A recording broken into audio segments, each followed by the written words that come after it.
नमस्कार सगळ्यांना, श्री स्वामी समर्थ. माझ्या नवीन एका व्हिडिओमध्ये सगळ्यांचे खूप खूप स्वागत आहे. चला तर मग आज आमच्या नवीन व्हिडिओमध्ये मी तुम्हाला रेसिपी दाखवणार आहे. ती म्हणजे सुक्या जवल्याची मस्त असा झणझणीत असा 4 घास जास्त जातील असा सुका जवला. तर आता आपण हा सुका जवला घेतलेला आहे. हे बघा, घेताना असा एकदम सफेद बघूनच घ्यावा, काळपट नाही बघून घ्यायचा एकदम. आणि मी हा साफ करून घेतला आहे. साफ याच्यासाठी करायचा कारण ह्याच्यामध्ये दगडी वगैरे असतात. तर आता माझं साफ करून झालेलं आहे. आता मी कढईत घेतलेले आहे ह्या. आता आपल्याला थोडासा ना भाजून घ्यायचा आहे. जास्त गॅस ना फास्ट नाही ठेवायचा आहे. गॅस आपल्याला मीडियम ठेवायचा आहे. मीडियम याच्यासाठी ठेवायचा कारण हा एकदम सुकलेला असतो. गॅस जर जास्त फास्ट केला ना तर हा जळून जाणार. तर मी एकदम गॅस मीडियम ठेवला आहे. थोडा टाईम जास्त लागणार पण बघा मस्त आहे. बघा लालसर होतो आहे बघा. आणि जास्त आपल्याला काय हा काळा नाही करायचा आहे, थोडासा लालसर करायचा आहे. आणि काय करायचं आहे, प्रत्येकाची बनवण्याची पद्धत वेगवेगळी असते. कोण काय करतात, सुका जवला हा बनवताना पहिल्यांदा गरम करून घेतात आणि मग पाण्यात टाकतात. नाहीतर थोडे थोडे काय करतात, पहिला पाण्यात टाकून नंतर तो भाजून घेतात. पण पहिल्यांदा सुका असतानाच आपण भाजून त्याला पाण्यात टाकायचं आहे. कारण पाण्यात टाकून भाजायला गेलात ना तर पाहिजे तसा तो भाजला जाणार नाही. त्याच्यामुळे चव पण एकदम वेगळी लागणार. तर तुम्ही असं करून बघा, पहिल्यांदा तो गरम करून मग त्याच्यात आपण हे बघा आता पाणी घ्यायचं आहे आणि नंतर पाण्यात तो टाकायचं आहे. तर पाण्याचं पण प्रमाण तुम्ही बघा. पाणी जेव्हा आपण टाकणार ना तर एकदम ते पाण्याच्या खाली जवला, ते जवल्याच्या वर पाणी यायला पाहिजे. तो ना व्यवस्थित त्याच्यामध्ये भिजला गेला पाहिजे, जेणेकरून जवला हा नंतर जेव्हा आपण बनवू ना ते एकदम मस्त मऊ होणार आणि चव एकदम चांगली लागणार. नाही तर तो असा ना असा कडक कडक कसा राहतो आणि मग चव पाहिजे तशी लागत नाही. तर तुम्ही मला कमेंट्समध्ये नक्की सांगा की तुम्ही कसा बनवतात. आणि जर आवडला असेल ही रेसिपी ना तर तुम्ही नक्की ट्राय करून बघा. मस्त असा झणझणीत होतो. तिखट डाळीबरोबर भाकरीबरोबर मस्त असं लागतो तो. आता ना मी थोडंसं थंड केलं आहे कारण गरम गरम पाण्यात नाही टाकत आहे मी, कारण गरम होता ना तो. तर आता पाण्यात मी टाकणार ह्याला. ते बघा थोडं थोडं करून आपल्याला हे पाण्यात टाकून घ्यायचं आहे. आणि नंतर काय करायचं आहे, चमच्याने दाबायचं आहे त्याला. दाबायचं याच्यासाठी की तो ना पाण्याच्या वर राहतो, हलका असतो ना वजनाने. त्याच्यासाठी त्याला पाणी टाकल्याच्या नंतर चमच्याने दाबायचं आहे. असं दाबून घेतल्यावर ना हे बघा पाणी वरती आलं. आणि पाणी आपल्याला जवल्याच्या वरच घालायचं आहे सांगितल्याप्रमाणे, खाली नाही घालायचं आहे. तर कधी मच्छी वगैरे नसेल तर असं सुकट जरा बरं लागतं. तिखट डाळीबरोबर तर भारी लागतं. तिखट डाळ भात आणि सुकट जर आहे तर मी तर आणूनच ठेवते, साफ करूनच ठेवते, जेणेकरून कसं पटकन ऑफिसवरून आल्यावर बनवायला बरं पडतं. जेव्हा मधली सुट्टी म्हणजे वार असतात बुधवार शुक्रवार, तेव्हा बनवायला जरा बरं पडतं. कारण रविवारशिवाय मी मच्छी घेत नाही, कारण साफ करायला टाईम नसतो, ऑफिसला जाते त्याच्यामुळे कसं. आता हे बघा मी आता हे अर्ध्या तासासाठी मी असंच ठेवणार आहे. हे बघा अर्ध्या तासानंतर झालेलं आहे. आता हे बघा जवला बघा मस्तपैकी असा मऊसूत त्याच्यामध्ये बघा भिजला गेला आहे पाण्यात. त्याच्यातलं पाणी पण बघा असं निघालेलं आहे सगळं लालसर लालसर. बघा आपल्याला काय करायचं, आता हे 3-4 वेळा पाण्यातनं धुवून काढायचं. आता हे ना मी एका प्लेटमध्ये काढून घेणार आहे ताटामध्ये. वरच्यावर खालचं घ्यायचं नाही आहे पाणी, कारण त्याच्यात दगडी जमा झालेली असतात सगळी माती आपली. हे कसं ते कोळी लोक ते सुकत वाळत घालतात ह्याच्यामध्ये, त्याच्यामुळे मातीचं प्रमाण असतं ते त्याच्यामध्ये. तर कसं आता हे बघा वरचं घ्यायचं, खालचं पाणी घ्यायचं नाही. आता हे मी पिळून त्याच्यातलं पाणी काढून घेतलं सगळं. तर पाणी काढून घेतल्याच्या नंतर ना आपल्याला व्यवस्थित हे करायचं आहे. ते 2-3 वेळा परत पाण्यातनं काढायचं, म्हणजे काय माती वगैरे असेल ना तर ती दाताखाली येत नाही आणि मग ते खायला कंटाळा पण येत नाही, चांगला लागतं. तर हे बघा आता धुवून झालेलं आहे बघा कसं मस्त सफेद झालेलं आहे. तर आता आपल्याला ह्याच्यासाठी काय काय बनवायला लागणार आहे आणि कसं बनवायचं ते मी तुम्हाला दाखवते. आता हे बघा मी 4-5 मीडियम कांदे घेतलेत, ते बारीक कापून घेतलेत. आणि जवला पण बघा असा मस्तपैकी दिसतोय ना असा फुगल्यामुळे. अर्धा तासाहून जास्तच ठेवलेला मी, तुम्ही पण ठेवा तसंच, जेणेकरून जास्त जेवढा भिजेल ना तेवढं लागणार चव चांगली त्याची आणि असं कडक कडक नाही होणार, मस्त होते ते. आता हे बघा धुवून ठेवून त्याला बाजूला ठेवूया. आता आपण साहित्य काय काय लागणार आहे ते पहिल्यांदा बघूया.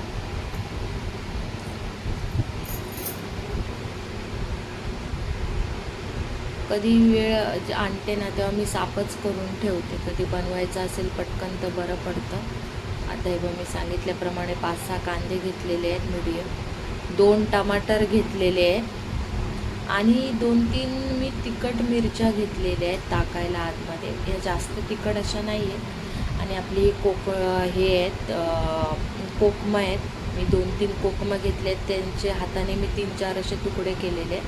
आता आपण बनवायला घेऊया. कढई गरम करत ठेवली आहे मी आता. तर सुक्या मच्छीमध्ये ना थोडंसं तेल जास्तच घालायचं, कारण चव चांगली लागते जरा, नाहीतर ते एकदमच सुकं, कारण ते ऑलरेडी सुकं असतं, ते जास्त सुकं झालं तर खायला कंटाळा येतो. तर आता हे बघा, आता कढईमध्ये तेल घातलेलं आहे ना, आता ह्याच्यामध्ये मी आलं लसणाचा वापर नाही करणार आहे, आलं लसूण अजिबात नाही वापरणार आहे.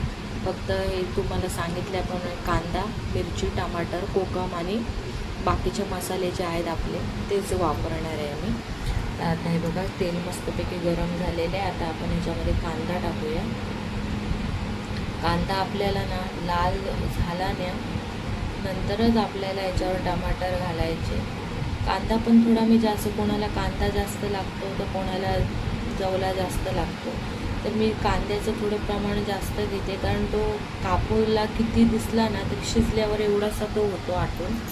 तर आता हे बघा मी 5-6 कांदे घातलेले. आता थोड्या वेळाने बघा कसे एवढंसं दिसणार ते, कारण तो कांदा कसा आकसला जातो फोडणीला टाकल्यावर, मऊ होतो ना तो, त्याच्यामुळे. तर आता बघा मस्तपैकी हा लालसर होत आला आहे कांदा. आणि तेल थोडंसं बघा मी जास्त टाकलेलं आहे, जास्त म्हणजे एकदम जास्त नाही, टाकलेलं आहे जास्त. तर आता बघा हे मस्तपैकी असं परतून घेऊया याच्यामध्ये. आता आपल्याला ह्याच्यामध्ये लालसर झालं, आता ह्याच्यामध्ये आपण टमाटर घालूया.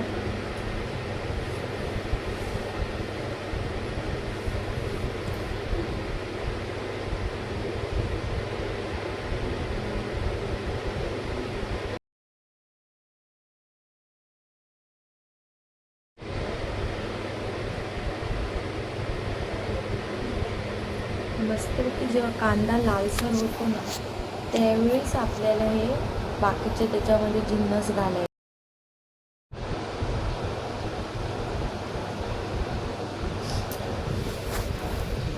कांदा थोडा मऊ व्हायला टाईम लागतो, पण गॅस मिडियमच ठेवायचा आपल्याला, कारण जास्त फास्ट ठेवला ना तो अर्धा बाजूचा कांदा करपला जाणार आणि बाकीचा मधला कांदा तसाच राहणार.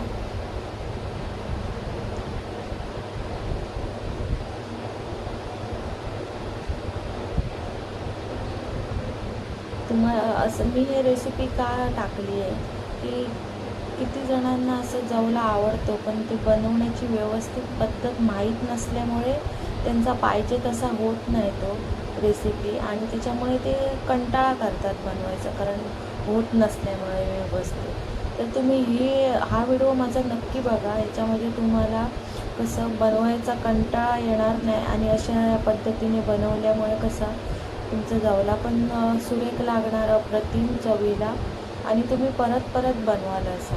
भाकरीबरोबर तर एकदम भारीच लागतो, पण आपण तिखट डाळीबरोबर सांगितल्याप्रमाणे खाल्ला ना नुसता तरी पण एकदम भारी लागतो. तर आपला हा कांदा आहे बघा लालसर होत आला आहे बऱ्यापैकी.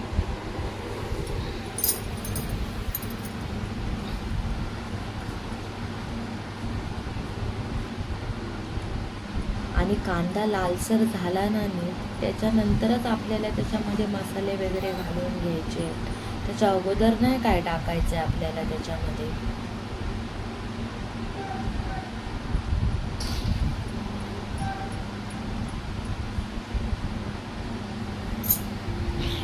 मी आता बघा कसं थोडंसं भाजायला आला आहे ना तो कांदा मऊ व्हायला, तर मी जरा पटपट फिरवते, जेणेकरून तो साईडला कसा लाल राहता कामा, एकदम कच्चा आणि अर्धा शिजला जाता कामा नये, नाही तर कसा करपून जाणार तो.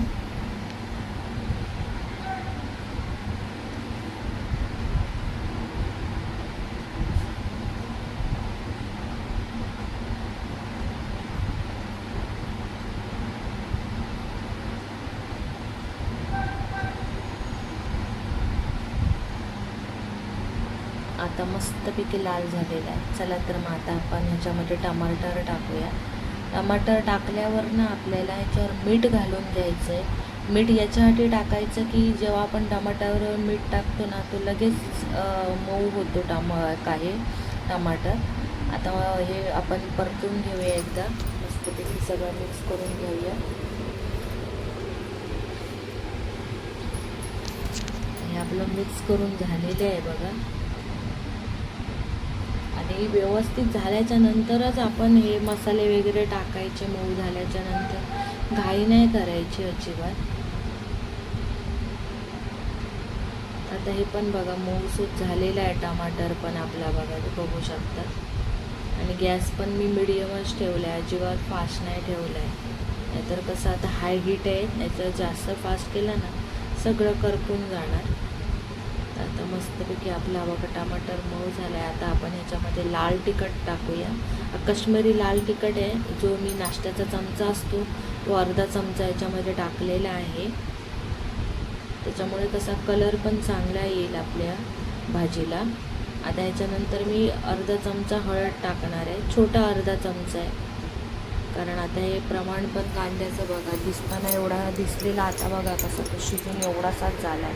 आमचा मालवणी मसाला आहे, तो मी अर्धा चमचा टाकलेला आहे ह्याच्यामध्ये. तर आता आपण हे सगळं मिक्स करून घ्यायचं आहे व्यवस्थित. मिक्स करून घेतले. अजून मी ह्याच्यामध्ये काहीच नाही टाकलं. आपला मालवणी मसाला आणि लाल तिखट टाकल्यावर ना दुसरे कुठचे मसाले बाहेरचे टाकण्याची गरजच नाही पडत. कारण ह्या 2 मसाल्यानेच आपला कलर पण येतो आणि जेवणाला चव पण उत्कृष्ट लागते. ह्या तिखट मिरच्या घेतलेल्या त्या आता ह्याच्यामध्ये मी टाकून घेते बघा. हे मी तिखट नाही घेतल्यात कारण ऑलरेडी मी तिखट आणि मसाला टाकते, त्याच्यामुळे मी जास्त तिखट मिरच्या नाही घेत. आता आपण हा सुका जवला जो साफ करून ठेवलेला ना तो ह्याच्यामध्ये टाकून घेऊया. धुतल्यामुळे बघा असा 2-4 वेळा पाण्यातनं काढायचा, खालचं पाणी घ्यायचं नाही. बघा एकदम सफेद झाला आहे बघा, स्वच्छ झाला आहे, धुतला गेला आहे एकदम. मी एकदमच घेते आणि स्टोअर करून ठेवते फ्रीजमध्ये बर्नीमध्ये घालून, त्याच्यामुळे कसा खराब नाही होत. जेव्हा कधी आपलं खायची इच्छा होईल, मच्छी नसेल ना, तेव्हा काढायचं आणि आपण कांदा टोमॅटो घालून तसंच बनवायचं. चांगलं वाटतं, जरा मच्छीची पण गरज नाही वाटत त्याच्यामुळे. आता हे सगळं आपण मिक्स करून घेऊया. जेव्हा आपण सुका जवला बनवतो ना तेव्हा ह्याच्यामध्ये आपल्याला ना पाणी अजिबात नाही टाकायचं.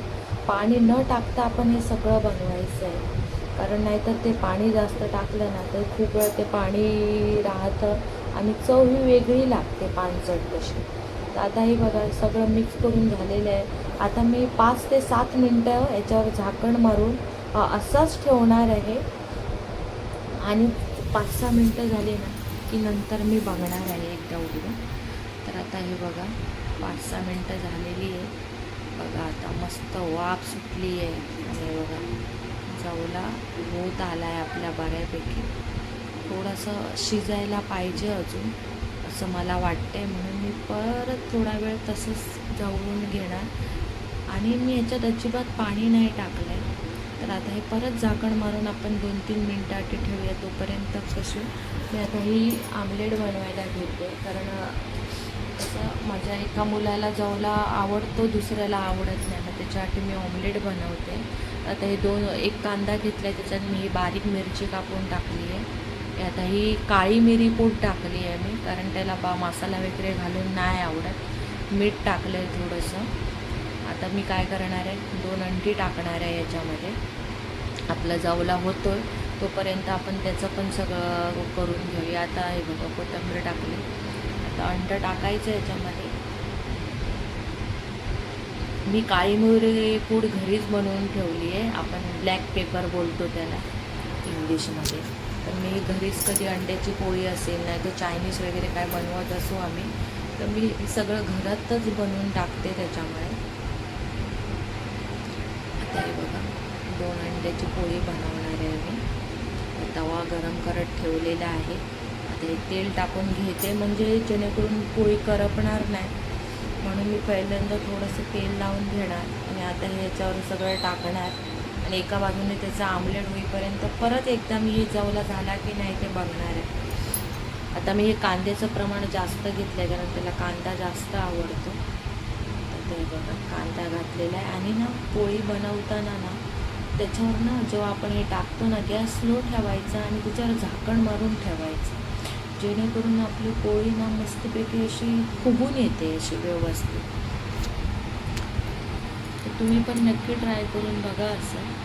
आता मी ह्याच्यावर झाकण मारून ठेवणार आणि आपण दुसऱ्या साईडने आता हे जवला झाला आहे की नाही ते बघूया. आता तुम्ही म्हणत असाल की जवला झाला की नाही ते आपल्याला कळणार कसं? तर हे बघा पाणी मी त्याच्यात घातलं नव्हतं, पाणी बघा. आणि कसं मी अगोदरच तो बनवायच्या अगोदरच बघा पाण्यात टाकायच्या अगोदर मी ना लाल करून घेतलेला आणि तो पाण्यात खूप वेळ फुगत ठेवलेला, अर्ध्या तासापेक्षा थोडासा जास्त. त्याच्यामुळे शिजायला त्याला ओला झाला ना तो टाईम नाही लागला. तर आता हे बघा आपला जवला मस्तपैकी असा रेडी झालेला आहे. मस्त असा धूर निघतो आहे बघा, त्याच्यातनं वाफ निघते. तर आता ही कोकम मी लास्टला टाकते. लास्टला ह्याच्यासाठी टाकायची की लास्टला टाकल्यामुळे कसं ना अगोदर तुम्ही टाकलात ना त्याचा कलर पूर्ण चेंज होणार, काळपट होतो बघा. आणि नंतर टाकल्यावर ना काळपट कलर होत नाही. आता हे मी कोथिंबीर टाकून घेतली. आता हे सगळं मिक्स करणार आणि आता मी गॅस बंद करणार आहे. अशा प्रकारे आपला हा जवल्याची रेसिपी एकदम तयार झालेली आहे. तर हे बघा एका हाताने मी शूट करते, दुसऱ्या हाताने हे बनवत असते. तर त्या कालच माझ्या हाताला असाच चटका लागला कुकरचा, कारण एका हातात पकडून माझं लक्ष त्या मोबाईलकडे गेला पटकन. ते एका साईडला कुकर होता तर पटकन चटका लागला हाताला माझ्या. आपला आता हा जवला झालेला आहे. तर आपण गॅस बंद करून घेऊया आणि एका प्लेटमध्ये काढून घेऊया. चला तर मग कसा वाटला तर तुम्हाला नक्की सांगा मला. हे बघा मस्तपैकी गरम गरम चपाती आणि सुक्या जवल्याची रेसिपी तयार झालेली आहे. तर माझा हा व्हिडिओ आवडला असेल तर माझ्या चॅनलला नक्की सबस्क्राईब करा, शेअर करा, जेणेकरून हा व्हिडिओ जास्तीत जास्त लोकांपर्यंत पोचेल आणि नक्कीच सगळ्यांना याचा फायदा होईल. आणि माझ्या चॅनलला नक्की सबस्क्राईब करा. थँक्यू सगळ्यांना. श्री स्वामी समर्थ. चला तर मग या खायला.